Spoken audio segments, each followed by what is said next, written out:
Deixa eu aproveitar aqui para falar a partir de agora com a Caroline Salazar. Ela é autora do blog Endometriose e Eu. A endometriose é uma doença que atinge cerca de 200 milhões de mulheres em todo o mundo, de acordo com a Organização Mundial da Saúde, OMS, sendo 10 milhões apenas no Brasil. Caroline Salazar é autora do blog A Endometriose e Eu, que desde 2010 alerta sobre a importância do diagnóstico precoce, sintomas da doença e possibilidade de tratamento. Desde 2014 lidera a Endomarcha, Time Brasil, e foi responsável por trazer a campanha Março Amarelo ao Brasil. Boa noite, seja muito bem-vinda, Caroline Salazar. Olá, boa noite, obrigada pelo convite e boa noite para todo mundo que está nos assistindo agora. Caroline, explica para a gente como foi essa luta contra a endometriose, como é que ela entrou na sua vida, hein? Olha, eu tenho dores, assim, claro, eu me lembro de ter dores desde muito criança, né? Aquela dor de lado que me impedia de, enfim, de brincar. Eu fui criada, sou do interior de Goiás, né? Então eu fui criada super livre, tive uma infância livre, criada, enfim, na rua, fazenda, e me atrapalhava muito. Na minha primeira menstruação, aos 13 anos, daí eu entrei eu fui atleta, né? Entrei para o atletismo com 10, 11 anos, e eu também passava muito mal, desmaiava, enfim, achava que era até o sol, né? Que lá é muito quente, mudava o treino de horário e nada. Aos 13 anos eu menstruei. E aí começou o meu martírio, né? Porque, assim, desde a minha primeira menstruação, que eu tive, assim, muita dor mesmo de desmaiar, cólica, né? Dor nas pernas, dor na lombar e, assim, sabe aquele mal-estar, né? Que são sinais vagais, né? Que até um médico que trabalha comigo, ele fala que na adolescência, esse é o principal sintoma para suspeitar da doença, né? Que são aqueles mal-estar, enjoo, então eu ia evacuar, eu passava mal, tinha aquele mal-estar, né? Que parecia que eu ia desmaiar. E aí, aos 13 anos, eu passei muito mal e fazia exame, não tinha nada, não dava nada, tudo certinho, ultrassom, exame de sangue, e meus pais resolveram mandar me abrir, né? Aí eu tava com apêndice atrás do intestino quase supurando já. Aí eu fiz a cirurgia de emergência, aí eu fiquei bem, mas sempre tendo cólica durante a menstruação, né? Porque infelizmente a gente é acostumada ao que falam pra gente, né? Aqueles mitos é que o período menstrual é normal ser doloroso, mas não. A partir desse ano, 2021, eu vou fazer campanhas, né, para mostrar que a menstruação deve ser saudável. A mulher não deve perder nem aula, nem um passeio, nem de sair com o namorado ou com as amigas por conta do período menstrual, né? Esse nosso conhecimento, ele é errado, né? Porque o útero, ele sempre foi o culpado por todas as nossas dores, né? Na era egípcia, se a mulher ficasse cega, ela era culpa do útero. Se a mulher tivesse dor de cabeça, era culpa do útero. Então, são mitos antigos que nós precisamos desmistificar. E aí, aos 15 anos, eu comecei a passar mal, né? Do apêndice, eu passei mal 30 dias, até mandarem me abrir.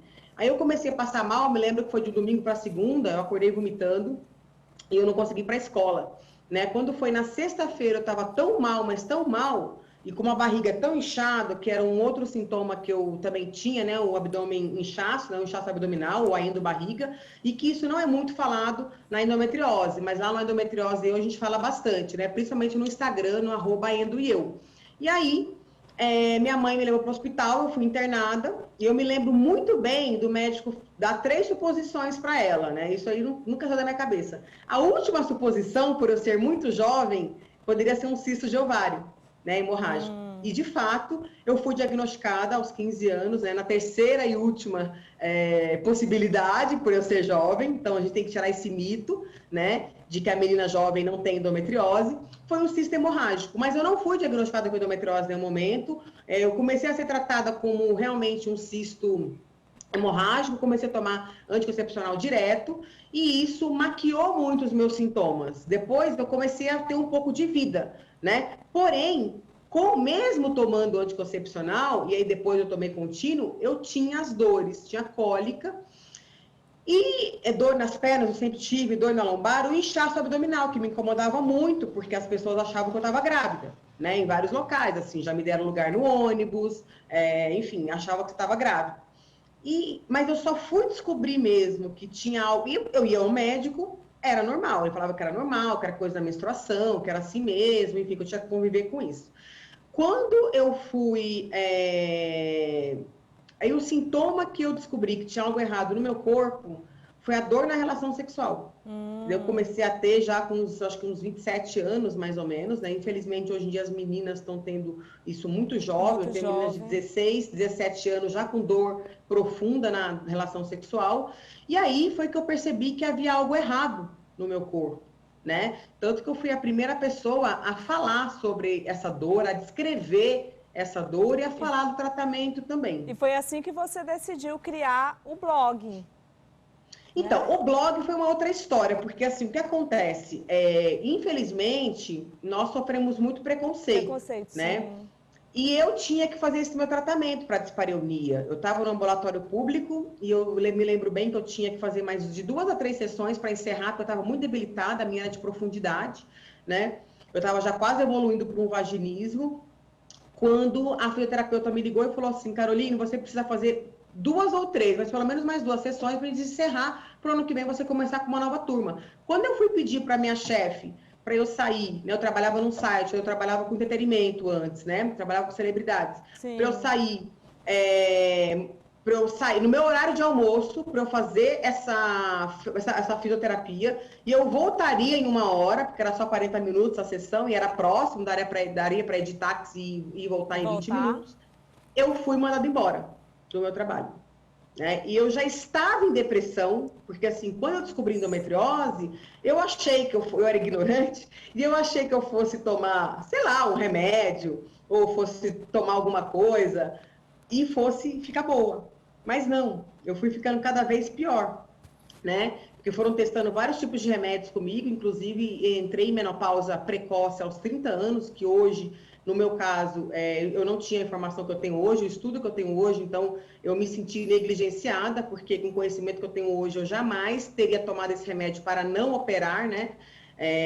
Então, assim, enfim. E aí eu entrei em depressão profunda, né? E uma amiga minha, inclusive da Paraíba, João Pessoa, ela mora aqui em São Paulo, a Luciana Palmeira, querida, foi ela, né, o meu namorado da época, sugeriram a ideia do blog e ela que deu o nome do endometriose eu, porque eu estava tão em depressão que eu não tinha condições de criar nada, assim, de, sabe, dar nome, de criar nada.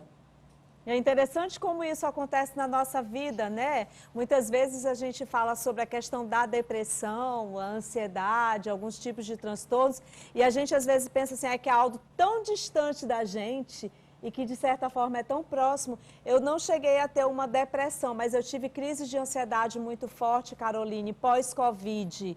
Então, assim, a gente passa realmente a ver que nada daquilo que a gente acha que é assim, sabe, coisa de outro mundo pode estar presente na nossa vida. Inclusive, estamos no mês de janeiro, e no mês de janeiro a gente fala de uma campanha, que é a campanha da saúde mental, o quanto é importante a gente cuidar da saúde mental. E aí a gente pega essas suas informações de quando você realmente passou a vivenciar a depressão, inclusive a depressão profunda, e tantas outras coisas que foram acontecendo aí na sua vida, aí tem um emprego que você de repente perde, aí vem as dores contínuas que você tinha, sem saber o que de fato você tinha. Eu imagino assim, o quanto que você passou por tanta coisa, mas assim, o quanto você, através da sua experiência, tem ajudado tantas outras mulheres que também sofrem com a endometriose. Eu acredito que hoje você diga assim, nossa, isso tudo tinha que acontecer comigo, porque realmente tinha um motivo de ser. Eu precisava realmente fazer com que outras mulheres iguais a mim, que passam pelos mesmos problemas que eu passei, hoje elas também possam ver o outro lado da doença, né? Exatamente. Na verdade, eu encaro, né, até como missão, né? Porque eu comecei a estudar, depois de tudo, né? Tanto que a minha depressão e os relatos de outras portadoras com depressão me fez... já tem 5 anos que eu falo sobre o Setembro Amarelo, né, sobre a Sim. prevenção ao suicídio nas comunidades de endometriose. Eu fui a pioneira também no Brasil em falar em relação a isso, porque, infelizmente, tem muito preconceito, né? Quando a gente fala de suicídio, as pessoas acham que a gente está falando para a pessoa se matar. Mas não, a gente está falando para prevenir, para evitar. E assim, eu nunca tive coragem de fazer nada contra a minha vida, mas já tive pessoas próximas, né? Que trabalhavam comigo, que já tentaram suicídio e que estava trabalhando comigo na época, eu fiquei desesperada, né, por conta de diagnóstico tardio ou diagnóstico errado, né? Então, eu comecei a estudar a doença em 2012, quando eu me curei da endometriose, né? E eu tiro os mitos da doença em relação à questão da cura, né? Porque a cura, ela existe, não é para todas as mulheres, infelizmente, principalmente para aquelas que têm muitas cirurgias, mas eu acho que o grande mito da endometriose é falar que ela vem da menstruação retrógrada, sendo que não tem nenhuma evidência científica, né? Sim. A evidência científica que tem hoje é um estudo de 2010, 2012, um estudo recente de um cientista italiano que comprovou a endometriose em fetos na mesma proporção e nos mesmos locais que das mulheres adultas. Então, ele estudou 30 fetos, desses 30 fetos, de 10 a 15% tinham endometriose. Então, a origem embrionária, que eu sou a única na língua portuguesa, que eu descobri há pouco tempo com uma leitora minha de Portugal, né? É que é a sexta língua mais falada do mundo, né? Que é uma das mais faladas do mundo, que fala sobre a cura da endometriose, que ela existe sim, que eu dou esperança, não para todas, mas para muitas, e a questão da teoria embrionária. Porque o médico que acha que vem da menstruação, ou a médica, ele nunca vai conseguir curar a doença, porque ele vai falar, olha, eu vou te operar hoje, amanhã vai voltar. E uma outra questão também é a questão das técnicas de cirurgias e a visualização da doença, né? Que eu estudo um cientista americano, o Dr. David Redwine, tem vários estudos científicos dele, eu traduzo os textos, aliás, todo o site dele, eu traduzo desde 2012, quando eu o conheci, né? Eu, como jornalista, bom, você também, na faculdade, a gente aprende que a gente tem que sempre escutar os dois lados os dois lados da moeda, da notícia, né? Então, quando eu me curei, coincidentemente, na mesma época, eu conheci duas ativistas americanas que me apresentaram ao Dr. David Redwine e eu fui dar ouvidos a ele. Eu falei, peraí, deixa eu ver o que ele está falando, se ele é louco, se ele está certo, entendeu? Eu fui escutar, eu fui exercer o meu papel de jornalista, aquilo que eu jurei na faculdade, né? Então, infelizmente, só eu falo de cura da endometriose, que ela existe. Por quê? A maioria dos médicos cauterizam a doença, né? Sim. Cauterizar a endometriose é queimar, né? Até eu coloquei um slide semana passada no Instagram, no @endoeu, justamente com a imagem do iceberg. A cauterização é retirada daquela, quando você está na areia, assim, ali no mar, você vê, né, aquela ponta do iceberg, cauteriza. E aí fica todo, no fundo do mar, fica todo o iceberg ali, né? A excisão, que é a técnica de retirada, né, que é a técnica, inclusive, que é usada na cirurgia oncológica, retira todo o tumor, todo o nódulo de endometriose, né? E aí, além da técnica, porque eles aprendem, a maioria aprende na faculdade a cauterizar e não a excisar, tem o reconhecimento dos focos. E quem descobriu isso foi o Dr. David Redwine, esse cientista que eu traduzo, que eu, enfim, que eu conheci, que eu estudo e que eu já entrevistei várias vezes. Quando ele esteve ao Brasil em 2014, eu fiz questão de conhecê-lo. Então, eu trago essa inovação e eu trago essa esperança que, infelizmente, só eu, né, de ativista, trago isso. Não são todas que ficarão curadas, porém, aquela que fizer a cirurgia efetiva, com certeza terá cura e poderá menstruar normalmente. Porque lá no blog, se alguém acessar o endometrioseu.com.br, na história das leitoras, 90% das histórias são de mulheres curadas, né? Mas isso depende muito da técnica e do conhecimento do cirurgião de acordo com as manifestações da doença. E nada melhor do que a gente acompanhar quem realmente passa, convive, entende, e outras mulheres também que vieram a se somar também com o seu conteúdo. Parabéns, viu, Caroline? Aproveita aqui para convidar todo mundo para ir lá seguir você no seu IG, né, no Endometriose e eu também. Obrigada, viu? Eu que agradeço a oportunidade e, assim, na Endomarcha 2022, esse ano, desde o ano passado que a gente não teve a Endomarcha por conta do Covid, né, que foi adiado. Não tem ainda no Piauí, mas tem várias regiões, né, de várias cidades, né, do Norte e Nordeste. Então, nós temos Belém do Pará, nós temos Feira de Santana, temos Recife, que também vai estrear a Endomarcha. Então, convido a todos a participar, né? Para quem estiver interessado, entrar em contato comigo, lá no blog tem o cadastro da coluna Endomarcha, e acessar o blog, e acessar as redes sociais também, tem o canal do YouTube também, o Endometriose e eu lancei agora em agosto de 2020 um clube de assinaturas, com vídeo exclusivo, com pautas jornalísticas, onde eu tenho meus vídeos de acordo com os textos do blog autorais, né? E com os textos dos cientistas, e eu gravo com os convidados. Né? Então, eu trago médicos, enfim, advogado, fisioterapeuta, todo especializado em saúde, para poder, além de formar, dar o conhecimento do tratamento completo, efetivo, esse que leva à cura em relação ao diagnóstico, até mesmo os direitos das portadoras de endometriose. Né? Porque nós temos muitos direitos e a maioria das mulheres não sabe os seus direitos, os seus reais direitos.